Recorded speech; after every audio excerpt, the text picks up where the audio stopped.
খাদ্য যেতিয়া মুক্ত অৱস্থাত ৰাখিব তেতিয়া তাৰ আশে-পাশে অনেক মহ-মাখি দেখিবলৈ পাব। কিন্তু খাদ্যখিনি যদি ঢাকি ৰাখে তেতিয়া মহ-মাখি সেই খাদ্যৰ ওপৰত বহিব নোৱাৰিব, ফলত খাদ্যবস্তু নষ্ট নহয়। ঠিক একেদৰে আমাৰ আশে-পাশেও মানুহৰূপী কিছুমান মহ-মাখি আছে। সিহঁতৰ ওচৰত আপোনাক মুক্ত কৰি দিলে, সিহঁতৰ মতে চলিবলৈ ধৰিলে, আপোনাক ব্যৱহাৰ কৰি পিছত দূৰলৈ ঠেলি পঠিয়াব, আপোনাৰ সফলতাৰ সুযোগ গ্ৰহণ কৰিব, আপোনাক ঠগাব আৰু প্ৰবঞ্চনা কৰিব, আপোনাৰ ভালপোৱাক আপোনাৰ দুৰ্বলতা বুলি ভাবিব, আপোনাৰ বিফলতাত হাঁহিব আৰু সফলতাত ঈৰ্ষা কৰিব। আপোনাৰ অৰ্থ শেষ হোৱাৰ লগে লগে আপোনাৰ কিছুমান স্বাৰ্থপৰ বন্ধুৱে আপোনাক এৰি থৈ যাব। স্বাৰ্থৰ কাৰণে যিসকল লোক আপোনাৰ কাষত থাকে সিহঁত বন্ধু হ'ব নোৱাৰে।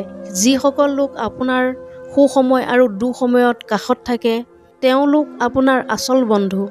সেয়েহে আশে-পাশে থকা মহ-মাখিবোৰক চিনিবলৈ যত্ন কৰক। নিজক বাহিৰত মুকলিকৈ খাদ্য খোৱাৰ দৰে মুক্ত কৰি নাৰাখিব। নিজক যিমানেই ঢাকি ৰাখিব সেই স্বাৰ্থপৰ মানুহবোৰৰ পৰা নিজক ৰক্ষা কৰিব পাৰিব। আপুনি যাক সুযোগ দিব তেওঁ সেই সুযোগৰ অপব্যৱহাৰ কৰিব। কাকো এনেকুৱা সুযোগ নিদিব যাতে আপোনাক ব্যৱহাৰ কৰিব পাৰে। প্ৰতিজন মানুহৰে সুখৰ অথবা দুখৰ একোটাকৈ অতীত থাকে। যিজনে আপোনাৰ অতীতক গ্ৰহণ কৰি আঁকোৱালি ল'ব পাৰে আপুনি তেওঁক ভাল পোৱা উচিত।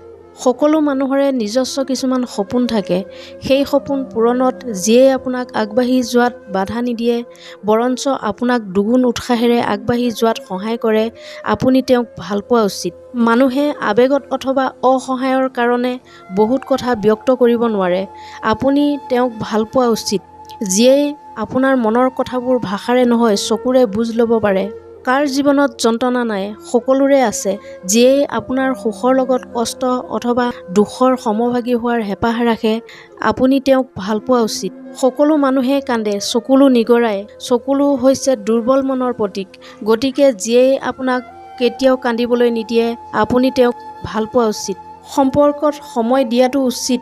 সময় নিদিলে সম্পৰ্ক দুৰ্বল হৈ পৰে। সেয়ে আপুনি তেওঁক ভাল পোৱা উচিত, যিয়ে সমস্ত ব্যস্ততা কাটি কৰি আপোনাক যথেষ্টখিনি সময় দিয়ে। আপোনাৰ ক্ষতি অথবা অৱনতি কামনা কৰা মানুহ জীৱনত বহুত পাব, কিন্তু যিয়ে প্ৰাৰ্থনাত সকলো সময়তে আপোনাৰ সুখ কামনা কৰে আপুনি তেওঁক ভাল পোৱা উচিত। মানুহে জীৱনত কি কি কামনা নকৰে? মানুহৰ কামনাৰ শেষ নাই। কিন্তু সকলোৱে জীৱনলৈ এনেকুৱা এজন মানুহৰ আগমন ঘটে যিয়ে অন্তঃকৰণে মাথো আপোনাক কামনা কৰিব। আপুনি তেওঁক ভাল পোৱা উচিত। এই ব্যস্তময় জীৱনত কাৰোবাৰ কাৰণে কোনোৱে অপেক্ষা কৰাটো পচন্দ নকৰে, কিন্তু যিয়ে আপোনাৰ কাৰণে অপেক্ষা কৰে আপুনি তেওঁক ভাল পোৱা উচিত। কিবা কাৰণত আমাৰ মন বেয়া হ'ব পাৰে। মন বেয়া লাগি থকা সময়খিনিত মানুহে সংগ বিচাৰে। সেই সময়ত যিয়ে সংগ দি আপোনাৰ মন ভাল কৰি দিয়ে আপুনি তেওঁক ভাল পোৱা উচিত। পৃথিৱীখনেও কেতিয়াবা এজন মানুহৰ অভাৱ পূৰণ কৰিব নোৱাৰে, কিন্তু কেতিয়াবা এজন মানুহ আমাৰ এখন পৃথিৱী হৈ পৰে। যিয়েই আপোনাক লাভ কৰি নিজকে পৃথিৱীৰ আটাইতকৈ সুখী ব্যক্তি বুলি অনুভৱ কৰায়।